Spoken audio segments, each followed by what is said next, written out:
Vamos abrir em Tiago, capítulo 1, verso de número 5 até o verso 11. Quem estava de manhã, nós começamos desde a semana passada um estudo sobre mordomia.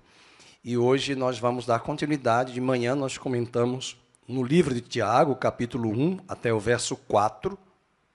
E como nós fazemos essa pregação expositiva, nós vamos a partir do verso 5 até o verso 11, falando hoje como lidar de forma sábia com as provações. As provações têm vindo, as lutas têm vindo, mas nós precisamos pedir muito a Deus sabedoria. Antes de orar e ler, eu quero chamar a Olga, que completou mais um ano de vida, agora no dia 30 ou 31, eu esqueço, 31, no ano da Revolução, de 64. Com 31 de... Eu vou pedir que a Mabe chegue aqui, a pastora Mabe, orar por ela. Vamos orar pela vida dela. Ela é uma excelente diaconisa, separada por Deus, casada com o Senhor. Vou pedir que a pastora Mabe ore. Pai amado, Pai querido, nós te bendizemos e te louvamos, porque podemos estar aqui para te adorar, para te bendizer. Amém. Pai, em especial, nós queremos colocar a vida da Olga no teu altar, pedir ao Senhor que o Senhor derrame da sua graça todos os dias sobre a sua vida, sobre a sua casa, sobre a sua família, sua filha, seu genro, seus netos, em nome de Jesus, que a Olga seja agraciada pelo Senhor todos os dias, com a tua proteção, Senhor, com saúde, com alegria, com paz em seu coração, Senhor, como disse esse louvor, Shalom. Ó Deus, em nome de Jesus, Senhor, seja, Senhor, com ela em todos os seus dias da sua vida, que o Senhor multiplique os anos da sua vida, Senhor, na tua presença, porque na tua presença há plenitude de alegria, e na tua presença nós temos tudo, Senhor. Tu és suficiente para nós, Senhor. Por isso, Senhor, colocamos a vida dela no teu altar, Senhor, nesta noite, e te agradecemos por mais um ano de vida que ela completou, que esse ano seja, Senhor, um marco em sua vida, ó Deus, de novidades, ó Deus, de graça, Senhor, ó Deus, em nome de Jesus, Pai, nós oramos e nós já te agradecemos, ó Deus, em nome de Jesus, pela vida da Olga, amém e amém. Graças a Deus, Deus abençoe. Muito bem, parabéns, Olga, Deus abençoe. Vamos fazer a leitura, eu convido você a ficar de pé, a gente sempre gosta de ler a Bíblia em pé, é muito importante, né? Em honra a Deus, a palavra de Deus. Versículo 5. Se, porém, algum de vós necessita de sabedoria, peça a Deus, que a todos dá liberalmente, e nada lhes impropera, e ser-lhe-á concedida.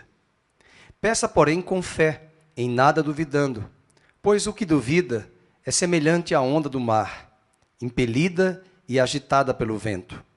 Não suponha esse homem que alcançará do Senhor alguma coisa.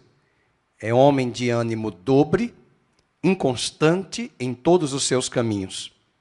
O irmão, porém, na condição humilde, glorie-se na sua dignidade, e o rico na sua insignificância, porque ele passará como a flor da erva. Porque o sol se levanta com o seu ardente calor, e a erva seca, e a sua flor cai, e desaparece a formosura do seu aspecto. Assim também se murchará o rico em seus caminhos. Que Deus abençoe a sua palavra. Você pode sentar. É preciso estar muito bem apto para ler essa carta. Essa carta foi escrita para combater muitos problemas que estavam acontecendo na igreja. A igreja estava espalhada em várias terras, eram judeus convertidos, e uma das pautas dessa carta era problemas sérios entre ricos e pobres dentro da igreja. Eu falei para os irmãos de manhã que a carta de Tiago é uma carta muito comparada ao livro de Provérbios. Se você ler Provérbios, Provérbios vai falar muito sobre mordomia. E nós começamos uma série, desde o domingo passado, sobre a mordomia da vida cristã. Mordomo é aquela pessoa que administra. Eu brinquei que a gente só vê mordomo mais nas novelas e nos filmes. Eu lembro de um filme Conduzindo Miss Daisy, né? Miss Daisy, que ganhou o Oscar, que na verdade era um motorista ela tinha um mordomo, mas ele era o motorista. E algumas histórias semelhantes a estas de mordomos. Eu conheci uma história pessoal aqui em Campinas, que era uma mulher que exercia o papel na mordomia, de administradora, e ela se sentia a dona da casa, a governanta que tomava conta de tudo, e era uma pessoa bem abastada, e ela se achava a dominadora. Então, a mordomia é algo que Deus deu para todos nós. Nós somos administradores. A mordomia também mostra para nós que tudo que temos, que tudo que somos, vem dele. Você deve estar sentado aí agradecendo a Deus agora pelo trabalho que você tem, pelo salário, pelo seu emprego, pela sua performance. Eu quero dizer para você que foi Deus quem te deu. É Deus quem te deu. Você pode até dizer que foi a sua sabedoria, o seu intelecto. Eu quero dizer que não foi, né? É a graça de Deus na sua vida. E uma das coisas mais lindas na vida cristã, que a gente não pode perder, é a gratidão a Deus. Você deve agradecer por esses dias tão difíceis, de Deus manter o seu salário, o seu trabalho, de Deus abrir portas. Nós temos pessoas aqui que foram promovidas, que já estão agora em outra empresa. Ontem mesmo eu cumprimentava o irmão Daniel, que foi membro da nossa igreja, que ele foi trabalhar em outra empresa. E eu fico feliz porque são oportunidades que Deus nos dá. Eu conheço pessoas que são muito soberbas, elas dizem que o que elas têm foi graças a elas, pelo currículo, pela competência. Elas ainda não entenderam que tudo que temos, que tudo que somos, vem de Deus. E o livro de Tiago vai trazer esse grande problema na igreja primitiva, onde pessoas ricas se sentiam superiores aos pobres.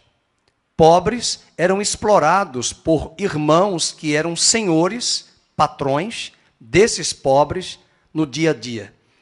E essa discrepância e esses problemas sociais respingavam dentro das igrejas, e o apóstolo Tiago escreve a carta para mostrar vários elementos da mordomia. Hoje à noite eu quero dar continuidade ao que pregamos de manhã. De manhã nós falamos sobre as tribulações, como nós administramos os problemas que aparecem.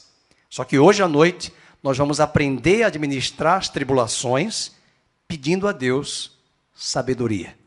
Sabedoria não é informação intelectual. Há muitas pessoas que são doutores, têm PhD, têm mestrado, têm doutorado, têm MBA, Master Business of Administration. Agora já não é mais MBA, é Dr. BA. Você já tem vários títulos, mas isso não confere necessariamente sabedoria. Há muitas pessoas analfabetas, indoutas, mas que têm sabedoria para administrar a vida, para fazer escolhas. Os jovens precisam ouvir essa palavra e deixar de lado, na cruz do Calvário, esse ímpeto, às vezes marcado por arrogância, de que eles vão fazer as coisas acontecerem. Mas quem faz o querer e o efetuar é Deus na nossa vida. Muitas vezes nós temos boas intenções, boas motivações, mas o modus operandi é feito de forma errada, porque faltou ouvir de Deus a direção e a sabedoria. Me chama a atenção uma palavra muito forte aqui no verso 8. Esse é um perigo para a igreja contemporânea. As pessoas estão tomando decisões precipitadas. As pessoas estão tomando decisões erradas. As pessoas não ouvem conselhos, elas não procuram os conselhos dos pais, elas não procuram o conselho dos seus líderes, elas agem impetuosamente. E Tiago chama essas pessoas de ânimo dobre. Veja o versículo 8. São homens de ânimo dobre, que nós vamos mostrar isso no original grego, e inconstante em todos os seus caminhos. Lembre-se que as pessoas estão observando você, observando a mim. E nós vamos deixar um rastro de caminhada. E se elas olharem para nós e encontrarem que nós somos constantes, permanentes, constantes, elas vão buscar de nós conselhos. É triste quando nós somos inconstantes. É triste quando a nossa idade biológica não está em alinhamento com o nosso cognitivo, com o nosso intelecto e maturidade. É preciso haver um alinhamento. E Tiago vai nos falar nessa carta como lidar com as provações, pedindo a Deus sabedoria. Eu quero fazer uma pergunta e nós vamos abrir a resposta no capítulo 1 de Colossenses, versículo 28. Esse é o nosso alvo.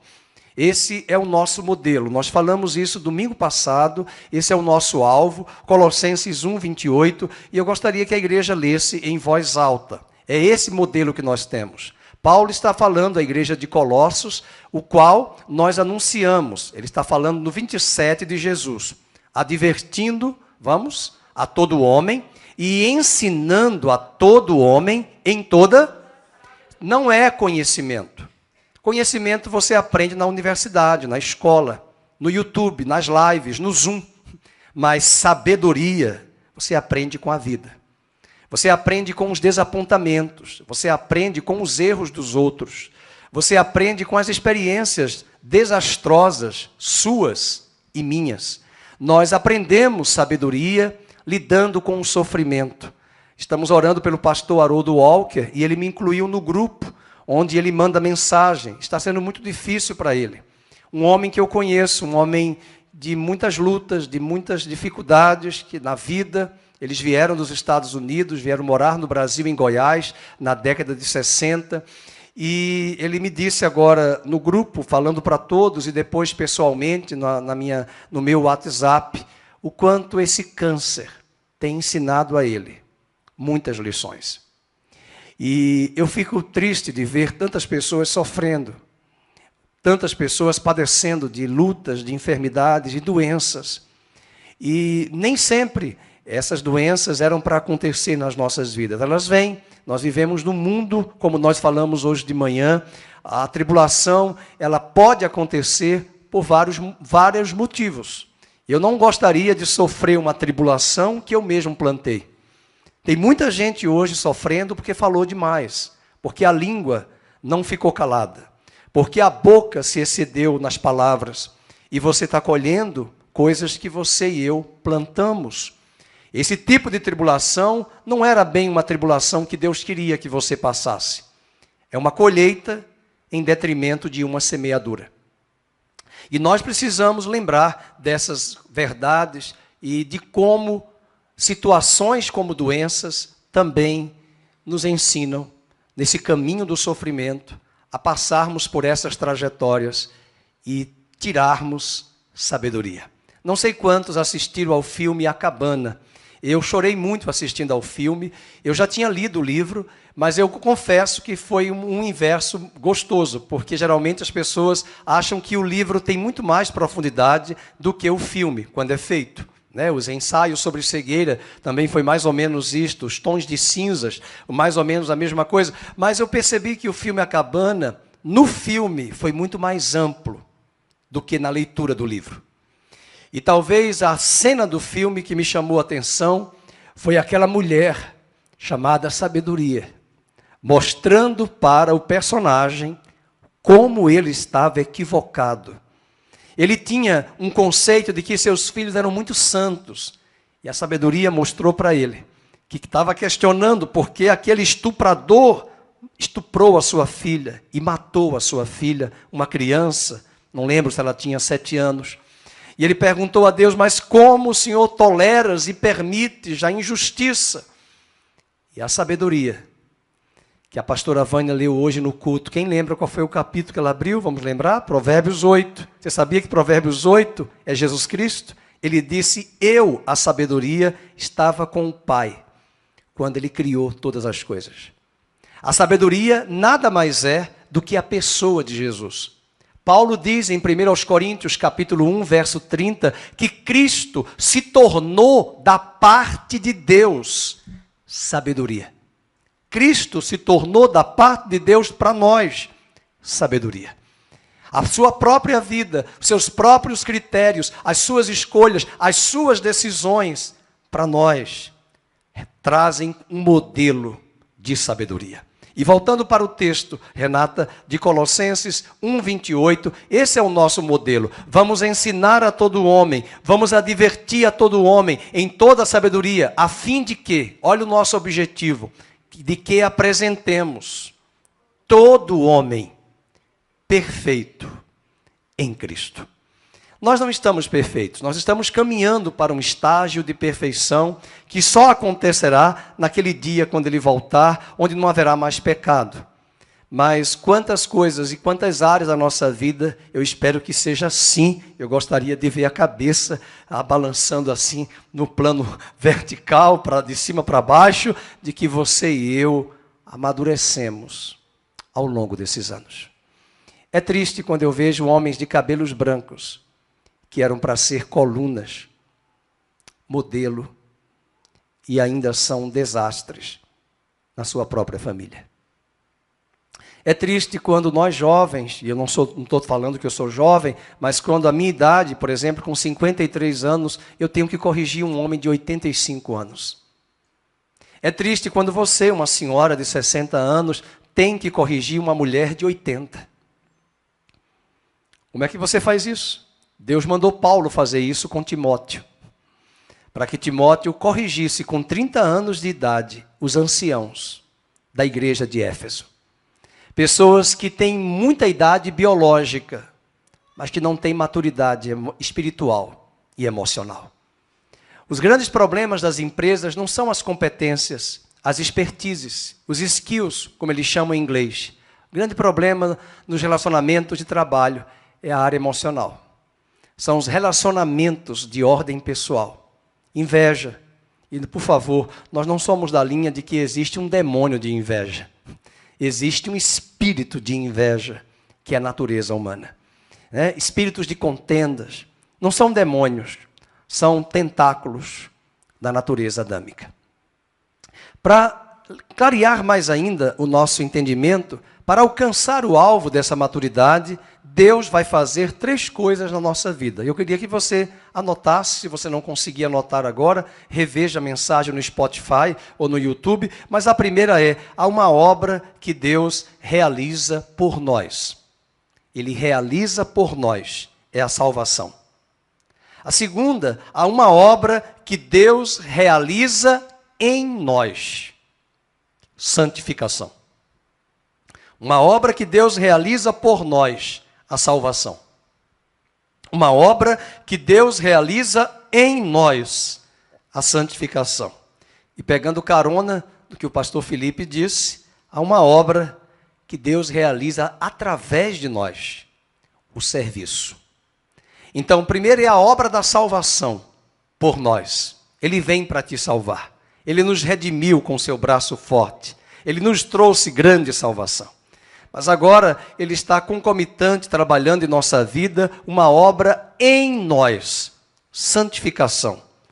Mas ao mesmo tempo, Ele deseja uma obra que Ele vai realizar por meio de nós, através de nós, que é o serviço.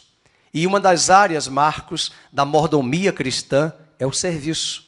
Os dons e talentos queremos consagrar a Ti. Mas como é que Deus vai usar as nossas vidas se nós não temos sabedoria? E quando nós olhamos para a vida de Abraão, meus irmãos, quantos anos ele tinha quando Deus o chamou para ser o pai de uma grande descendência? 75 anos de idade. Respire fundo, não precisa olhar para a sua idade biológica agora, mas eu quero só lembrá-los que foi com 100 anos que Isaac nasceu. 25 anos esperando a promessa se cumprir. Isso mostra que Abraão caminhou com Deus. Deus não vai falar coisas grandiosas para você e para mim, para tomarmos atitudes, se nós não obedecemos a Deus nas coisas pequenas que Ele fala hoje para nós.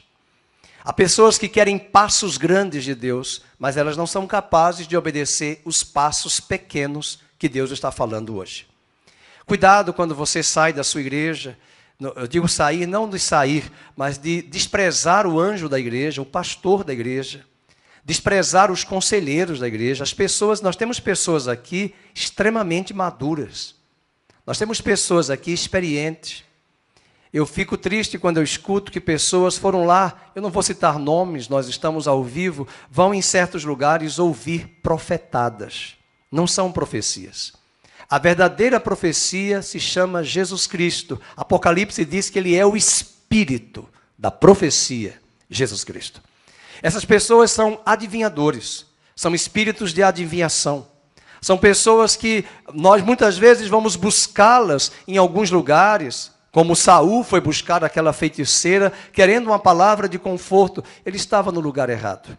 Se você quer uma palavra de Deus para a sua vida, você já tem o livro sagrado em tuas mãos. Esse livro está aqui. Aqui repousam as palavras de sabedoria de Deus para as nossas vidas. Essas histórias nos falam de situações, de estruturas que aconteceram que tem muito a ver com as nossas vidas. Nós precisamos conhecer essas histórias bíblicas, para na hora que a crise bater a nossa porta, nós possamos pedir a Deus sabedoria e Ele vai nos dar.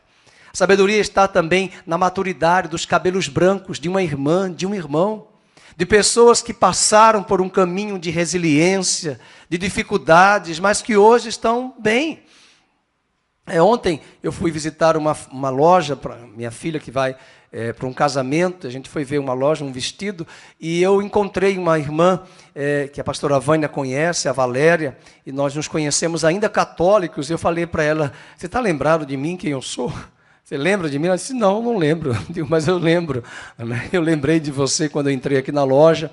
E eu fiquei contente de ver pelos anos, embora espiritualmente eu não pude conversar para saber como ela está espiritualmente. Mas eu vi que profissionalmente ela está bem.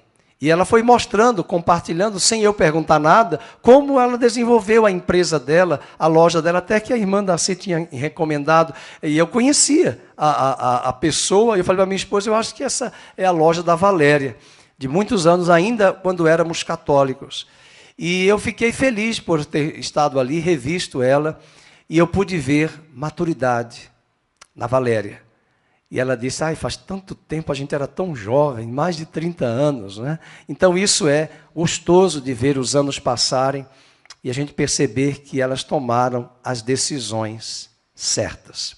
Sabedoria, nesse livro, vai nos mostrar também que José esperou 13 anos. Deus trabalhou 13 anos na vida de José antes de colocá-lo no trono do Egito. Deus esperou 80 anos para colocar Moisés na maior nação do planeta, abaixo de Faraó, abaixo do Biden daquela época. Ele era o segundo. Deus esperou 80 anos trabalhando, e Jesus investiu 3 anos na vida dos apóstolos antes de enviar eles ao mundo. O que Tiago nos ensina para lidarmos com as provações? Vamos para o primeiro ponto. Quando nós somos provados, nós precisamos pedir sabedoria. Veja o versículo número 5. Se, porém, alguém de vós necessita de sabedoria, peça a Deus, que a todos dá liberalmente, e nada lhes impropera, e ser-lhe-á concedida. Alguém já disse que sabedoria é o uso correto do conhecimento. Conhecimento é conhecer bem a Bíblia. Sabedoria é usar bem a Bíblia. O conhecimento conhece bem, mas a sabedoria nos faz usar bem a Bíblia em determinadas situações. Sabedoria é também olhar para a vida com os olhos de Deus. Você precisa pedir a Deus para que você e eu enxerguemos as coisas como Ele enxerga. Há pessoas cultas e há pessoas tolas. Há outras que têm muita erudição, são eruditas, mas não sabem viver a vida, nem fazer escolhas certas. A sabedoria nos ajuda a entender como usar as provas para o nosso bem e para a glória de Deus. Tiago está pedindo à igreja, àqueles irmãos, vamos ler no verso 5, peça sabedoria a Deus. Eu gosto muito da sabedoria que Deus deu a Salomão. 2 mulheres vieram afirmar no trono, naquela época, o judiciário não tinha STF. Só tinha um juiz, um rei, que era executivo, legislativo e judiciário. A nossa referência negativa nas aulas de história é o absolutismo francês e o inglês, porque eles eram, como dizia Luís XIV na França, eu sou o Estado. Ele se achava de Guy, o cara, né? De tal maneira que tem uma praça em Paris com um busto de Luís XIV e a frase dele: eu sou o Estado. Ele governa, ele cria as leis e ele julga. Mas Salomão estava no trono e duas mulheres apareceram. Isso é lindo, porque não havia um ordenamento jurídico chamado positivado. Ele vai criar normas de jurisprudência. E uma delas é essa. Ele chega lá, as duas mulheres chegam, ele é meu filho. E a outra dizia, ele é meu filho. E Salomão deve ter olhado, como dizia Platão, pelos sentidos. Existem coisas que as mulheres, às vezes, julgam melhor do que nós, homens. Às vezes nós queremos entender tudo pela razão. E tem coisas que as mulheres enxergam pelo coração. Enxergam pelos olhos. Não precisa ser mulher. Tem homens que também enxergam. Tem discernimento. E naquela hora que ele se pronuncia, as mulheres afirmando, ele é meu filho, ele disse, traz uma faca e vamos cortar a criança ao meio, uma metade para a mãe, a outra metade para a outra mãe, a usurpadora. E eu fico a pensar, eu gostaria de chegar na eternidade e pedir a Deus que essa cena fosse vista retrospectivamente. Né? Eu ia falar revista. Né? Naquela época nós tínhamos o VHS, né, irmãos? Era só voltar a fita, né? Voltar. Mas Betamax, né? Eu ainda fui da época de Betamax, ninguém nem sabe o que é isso, pensa que é nome de remédio. É Betamax e VHS, eram dois estilos de padrão de vídeo de locadora. E quando eu queria ver essa cena, porque eu queria chegar a olhar, porque ele deve ter olhado para uma mulher quando ela disse, o filho é meu. E aí, na hora que a outra ficou com a criança, porque ela disse, não, pode matar, não tenho nenhum problema. Né? Como quem diz, se essa criança fosse dela biologicamente, ela não faria desdém. Mas a mãe legítima disse, pode ficar com a criança. E ao fazer isso, para Salomão dá uma pausa e diz, pode devolver a criança para ela. Ela é a mãe. Ela é a mãe. Então eu fico a pensar que naquele momento ele teve um olhar que foi além da razão, além da lógica, foi a sensibilidade e a percepção. Às vezes nós queremos entender tudo pela razão. Quando o Leonan perguntou a você para tentar explicar, eu tomei um choque, eu digo, meu Deus, e agora? É muita responsabilidade, porque aí eu falo para o Kleber e para todos. Às vezes, quando as pessoas fazem perguntas difíceis e elas querem explicações divinas, eu me recuso a dá-las. Porque existem coisas que Deus faz nas nossas vidas que excede o entendimento. Alguém uma vez, Binho, falou para mim, o senhor pode explicar como foi que Deus criou o homem? Não, eu quero saber como é que o seu problema vai ser resolvido. A sua vida está um caos. Você está preocupado se o homem veio do macaco, do Big Bang, de um design inteligente, do criacionismo, do evolucionismo? Você está preocupado com isso? A sua vida está uma bagunça, meu filho. Você está fugindo do problema. Você quer saber se há um design inteligente, se é evolucionismo ou criacionismo? Isso são teorias. A sua vida está um caos. Pare de fugir dos problemas. Pare de querer buscar nas beiradas. Vamos direto ao núcleo duro. Você quer explicações? Deus não vai dar essas explicações. Deus nunca deu explicação para Jó, porque ele, que era tão fiel, adoeceu de câncer e perdeu toda a sua riqueza, seus filhos, numa única semana. Essa resposta não foi dada até hoje. Mas o final da história de Jó é lindo. Eu te conhecia de ouvir falar, agora os meus olhos te veem. A caminhada com ele no sofrimento, ele conheceu a Deus mais profundamente. Sabedoria não é resposta intelectual. As pessoas às vezes, Binho, vão chegar e pode ser seu filho, pode ser alguém da minha família, eu me recuso a dar as respostas. Não que eu não vou dar para ele. Aliás, eu vou sondá-lo. Né? Até porque ele é adolescente. Nós queremos respostas, mas eu gostei quando o Felipe estava aqui dirigindo e falou assim, que o Ricardo falou, Senhor, nós queremos uma expectativa do Senhor. E eu gostei que o Felipe disse, mas também Deus quer uma expectativa nossa. Expectativa nossa. Por que só você e eu queremos expectativa de Deus? Deus quer expectativa de você quando saiu de casa. Qual foi a tua expectativa para chegar aqui? Qual é o seu desejo? Queridos, eu não precisei ser pastor, ser evangélico. Esse desejo já estava no meu coração. Desde quando eu era criança, eu ia para a missa. Eu quero ouvir a voz de Deus. E eu saí de muitas missas frustrado. Porque tudo começa com o coração. O ritual da missa eu já sabia, até hoje eu sei, de olho fechado, se você me der um beliscão, 2 da manhã, comece a missa, eu já sei. Eu sei a origem, por minha culpa, minha tão grande culpa, minha máxima culpa. Pequei pensamentos, atos, palavras e omissões, por minha culpa, minha tão grande culpa, minha máxima culpa. Eu sei todo o roteiro, a liturgia. Eu sei, mas isso não mudou a minha vida. Eu posso saber a Bíblia, não adianta eu saber a Bíblia intelectualmente, eu tenho que conhecer o Deus da Bíblia. Eu tenho que conhecer a palavra, me apaixonar pela palavra. Eu não sei, eu tenho vergonha de dizer isso, mas eu falo de novo, eu gosto de ler a Bíblia e beijar a Bíblia.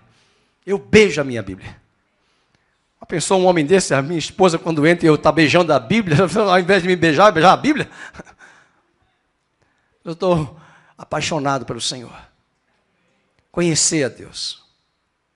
Tem coisas que eu não vou fazer em público, porque eu não sou uma criança. Mas a palavra de Deus move a minha vida até hoje. Eu não posso perder essa paixão pela palavra. Eu não posso perder essa paixão. Quando você conhece as histórias da Bíblia, você vai lembrar na tua crise, na tua dificuldade, como foi que Salomão agiu, como foi que Davi agiu.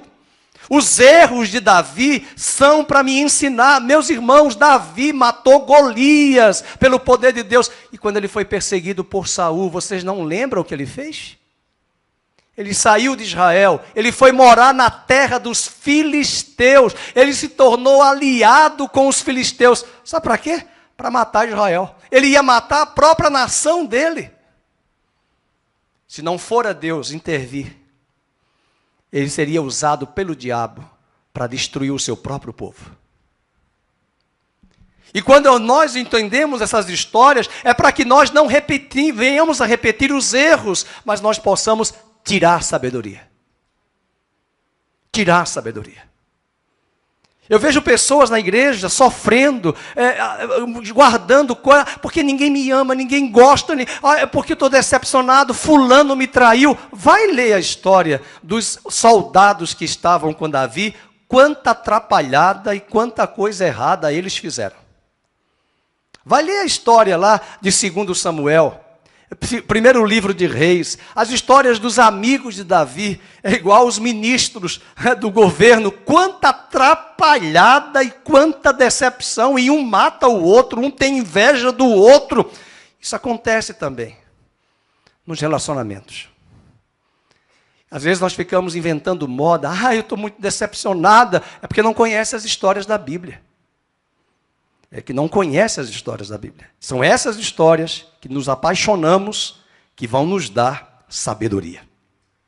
Então, quando somos provados, nós precisamos pedir a Deus sabedoria. Segunda lição, quando nós somos provados, nós precisamos conhecer o caráter de Deus. Veja o verso 5.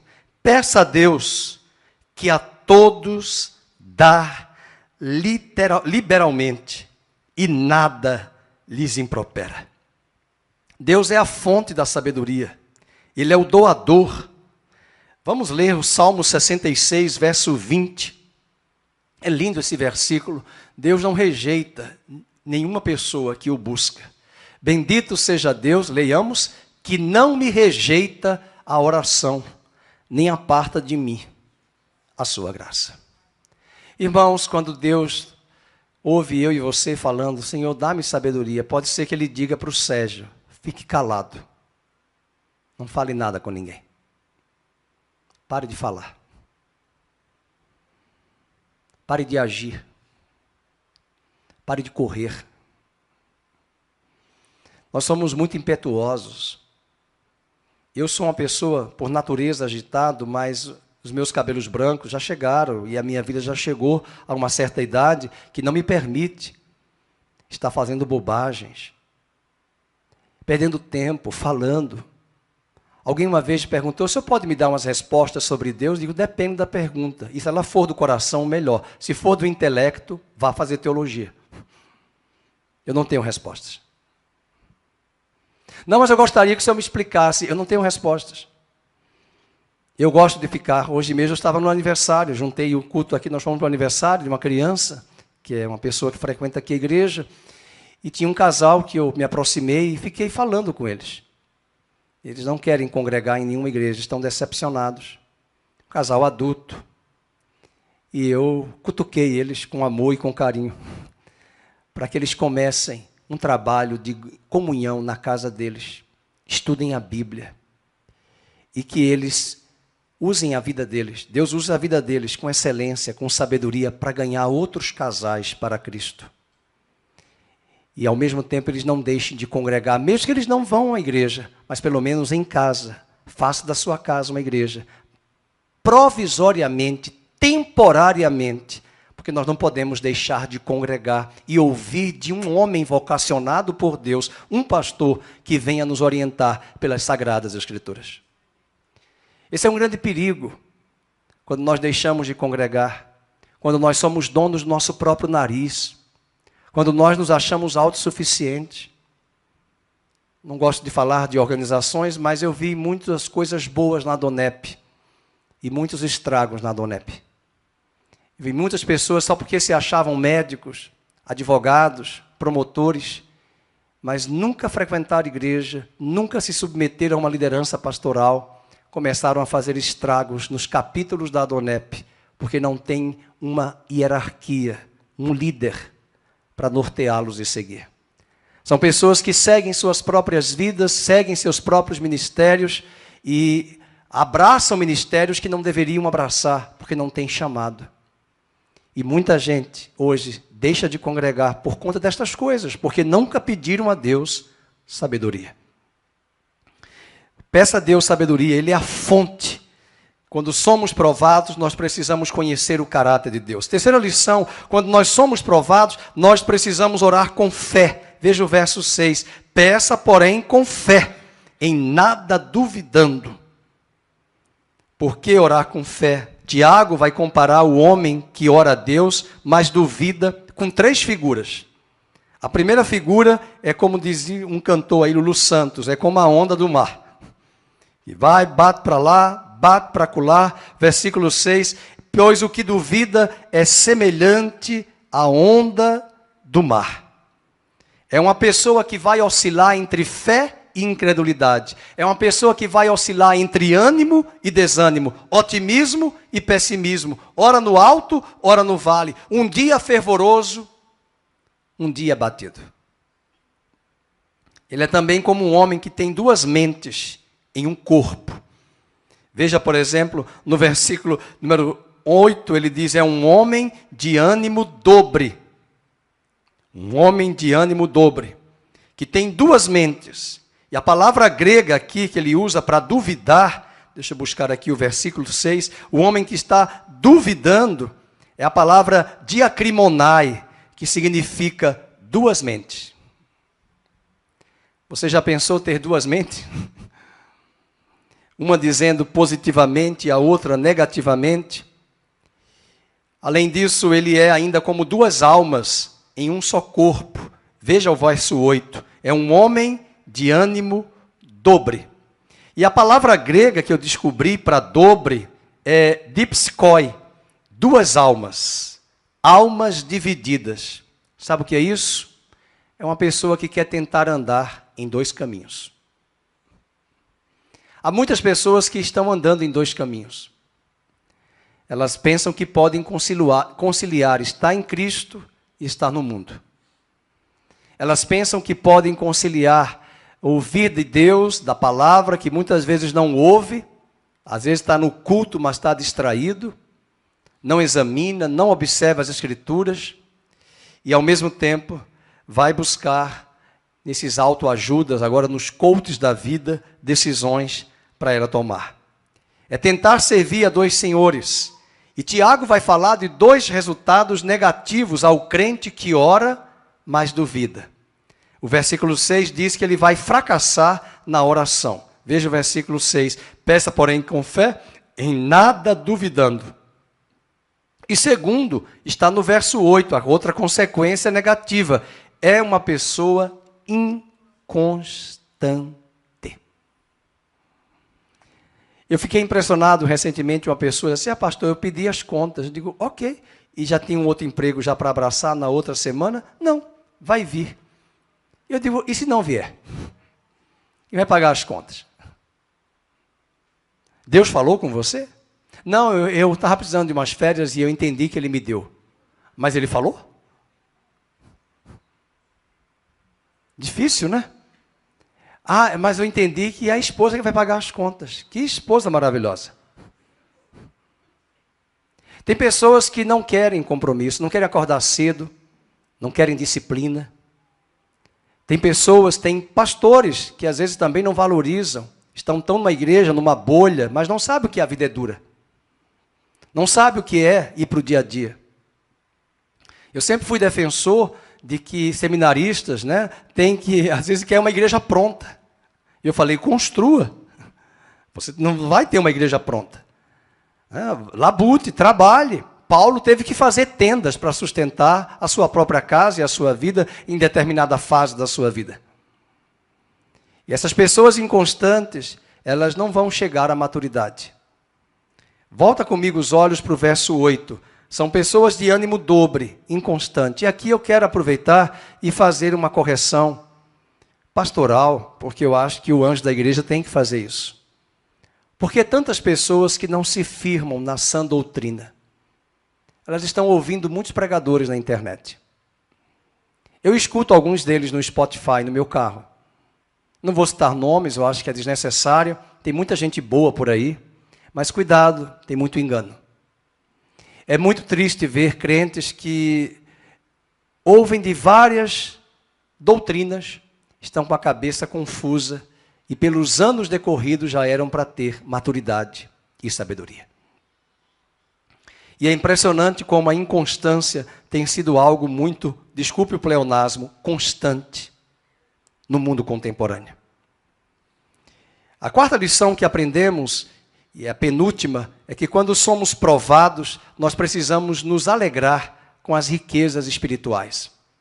O verso 9 ao 11, ele vai falar do rico e do pobre.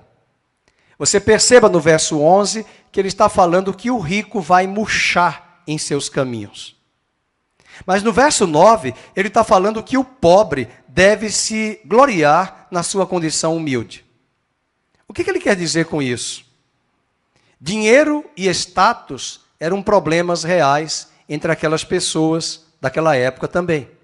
Só para vocês terem uma ideia, o dinheiro, a riqueza, nessa carta, ricos e pobres, vão ser citados no capítulo 2, no capítulo 4 e no capítulo 5. Se você voltar comigo os olhos para o capítulo 5 de Tiago, rapidamente, vamos lá, capítulo 5, verso de número 1 a 8.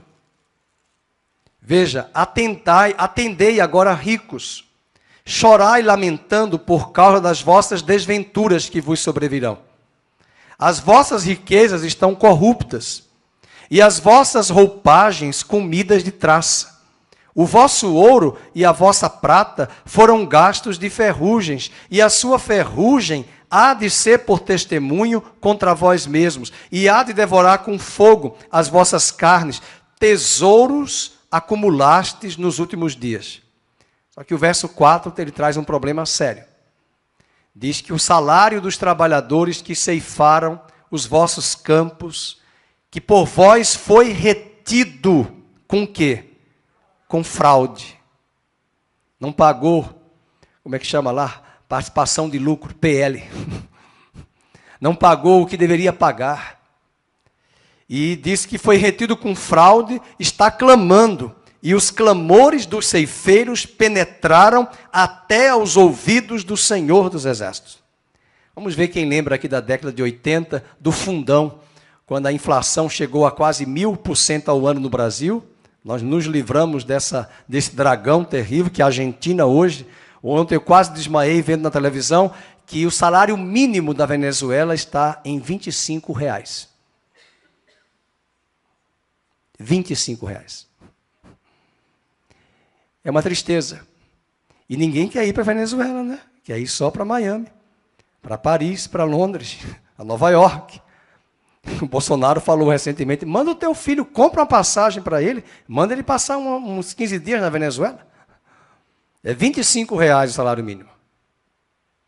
E aí o versículo 5 diz, tendes vivido regaladamente sobre a terra, tendes vivido nos prazeres, tendes engordado o vosso coração em dia de matança.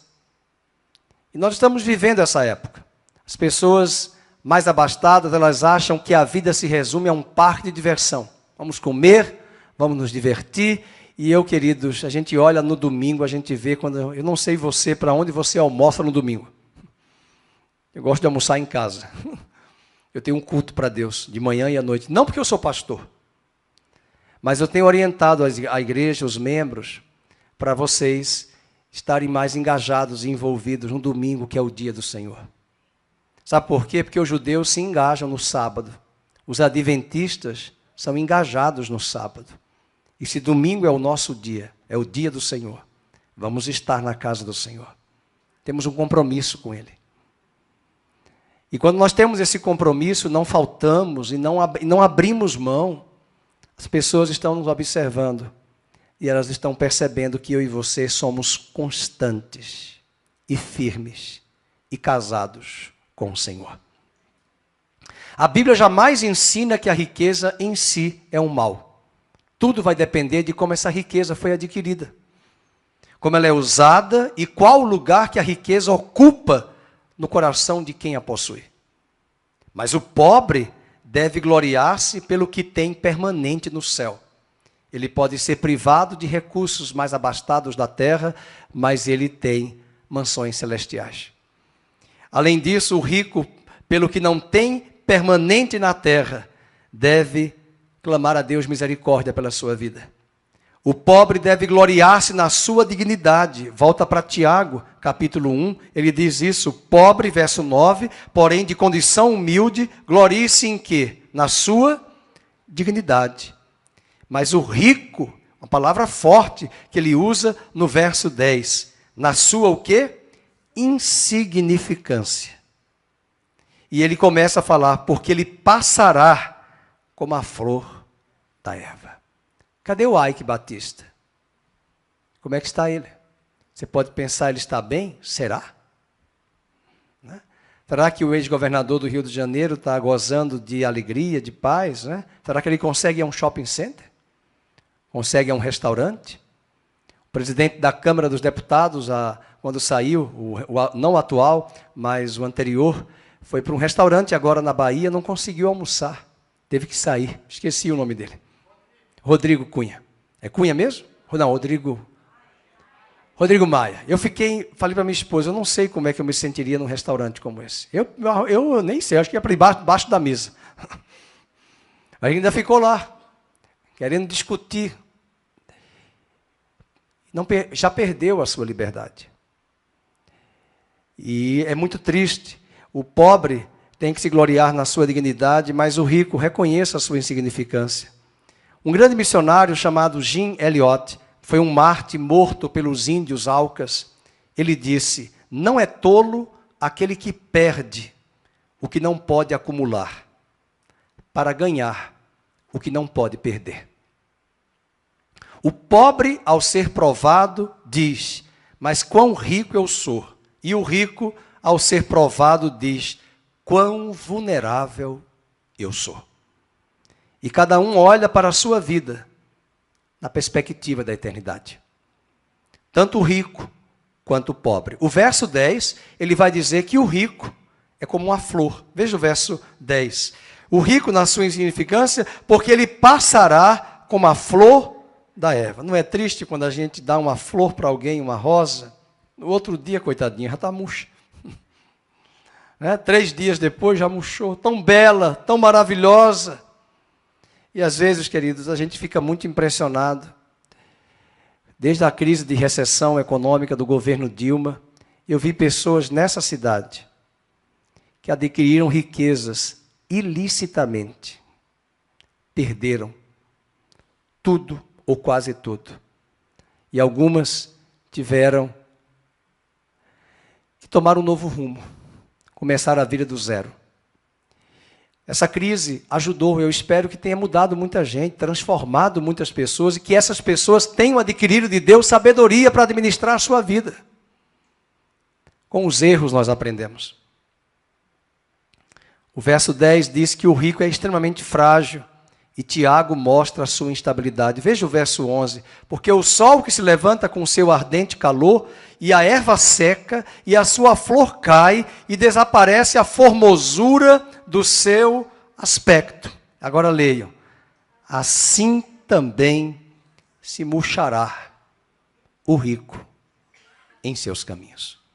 Por favor, eu não sou marxista de trabalhar contra a classe operária, trabalhadora e achar que existe uma luta entre ricos e pobres. Eu não sou dessa linha.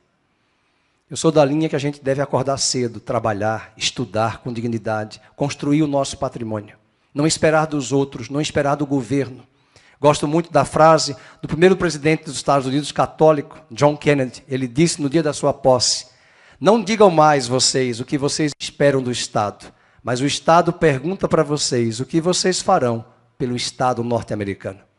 Ou seja, não esperem mamar do Estado, não espere que o Estado seja o pai de vocês, mas colaborem com o Estado, trabalhem e se esforcem para construir esse país, para que sejamos uma grande nação. E de fato a história dos Estados Unidos é um país que começa pelo trabalho, pelo direito e a liberdade de trabalhar e construir esta nação. O último ponto que temos é que quando somos provados, nós precisamos estar de olho na recompensa.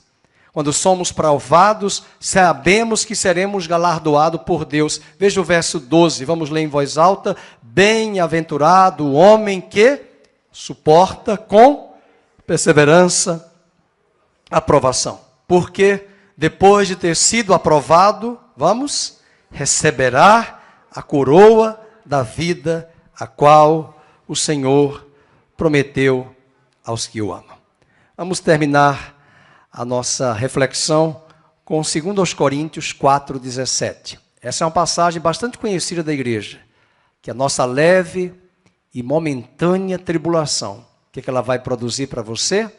Produzirá para nós eterno peso de glória, acima de toda comparação. Vou contar algo bem baixinho para alegrar os pais que já têm filhos de 25 anos. Pastor é quase como padre, escuta muita coisa, que pastor não tem aquela salinha de confidência antes da missa. Mas a gente escuta muitas histórias, e eu vi pai e mãe, uma vez, sofrerem por conta dos filhos que nunca reconheciam o que os pais faziam por eles. E um deles veio depois dizer a mim: pastor, agora eu entendo o que é que meu pai enfrentava para pagar as contas. O que é uma conta de luz? O que é uma conta de água? O que é uma conta de condomínio? E eu olhei assim e perguntei: qual é a sua idade? 25, pastor. Ah, está casado? Tem. Já tem filhos? Tem. Está aprendendo. E às vezes nós não valorizamos, e quando os nossos filhos crescem e eles vão administrar a casa, eles vão lembrar de você. Eles vão lembrar de mim. Eles vão lembrar do pai, da mãe, do quanto o esforço, a disciplina, o sacrifício para pagar ali suas continhas dentro das receitas, das despesas, mostrando a recompensa num olhar retrospectivo.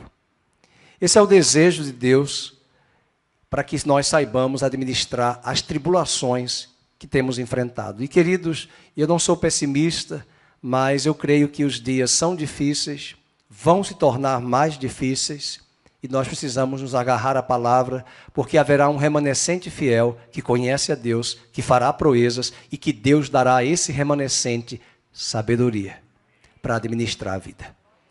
Ao longo das mensagens, nós vamos trabalhar sobre como você administra a sua língua, a sua boca, a sua mente. Estou falando de você, mas eu me incluo.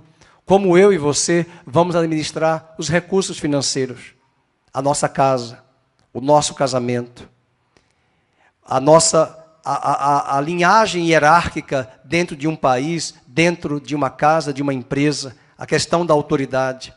Havia muitas situações adversas nessas igrejas que Tiago está escrevendo, mas a ideia dele é corrigi-las e levá-los à maturidade para bons mordomos administrarem todas as áreas e etapas da sua vida. Que Deus abençoe você. E vamos terminar esse culto pedindo a Deus sabedoria. Eu acho que conhecimento todo mundo já tem. Está faltando pedir a Deus sabedoria. Fiquemos de pé. Vamos orar.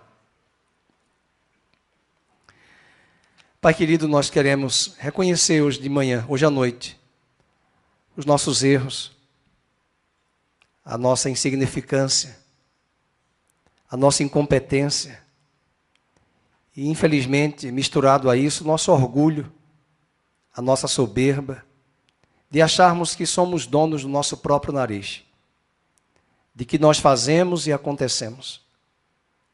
Quero orar hoje por cada pessoa aqui presente que reconhece na sua vida, e eu também, as dificuldades, os calcanhares de Aquiles, as nossas fragilidades e fraquezas. Muitas vezes sofrimento tem vindo sobre nós para nos ensinar caminhos de sabedoria. Hoje à noite nós te pedimos perdão quando demonstramos nas nossas atitudes um caminho dobre de inconstância, de decisões erradas que tomamos por ímpeto, por palavras, pela boca. E nós queremos pedir hoje à noite, dá-nos sabedoria, Senhor. Dá sabedoria para educar os nossos filhos. Dá sabedoria para administrar o casamento. Dá sabedoria para administrar os nossos hormônios, os nossos impulsos, os nossos ímpetos. Dá sabedoria para administrar a nossa cabeça, o nosso pensamento. Dá-nos sabedoria para administrar o nosso trabalho, as nossas relações de trabalho. Dá-nos sabedoria para administrarmos as pessoas difíceis que nos acompanham. Nós somos tão tendenciosos a julgá-las e achar que nós é que somos melhores, mas nós também temos nossos problemas. Nós queremos te pedir perdão quando nós atribuímos aos outros apenas o erro, a culpa. Nós olhamos para nós mesmos hoje à noite e pedimos a Deus, dá-nos sabedoria. Não queremos passar por sofrimentos para aprendermos um estágio que nós poderíamos aprender hoje. Livra-nos do engano, Senhor. Livra-nos da soberba. Livra-nos da autossuficiência. Que o Senhor dê à igreja brasileira, dê a essa igreja local, sabedoria. Coloca lábios nos nossos lábios, guardas, sentinelas, para que não nos excedamos no falar. Coloca na nossa mente a diligência e a disciplina de não termos aquele pensamento de logo julgar o outro, mas nós possamos ouvir a história do nosso irmão. Dá-nos também um coração cheio de compaixão, porque um dia, quando nós precisarmos da compaixão, se nós não aplicarmos sobre os outros, é possível que nós não a encontremos. Que o Senhor tenha misericórdia das nossas vidas. E terminamos este culto dizendo, dá-nos sabedoria. Que o amor de Deus, a graça bendita de Cristo e a consolação do Espírito Santo permaneçam sobre todos, agora e sempre, no nome de Jesus. Amém e amém.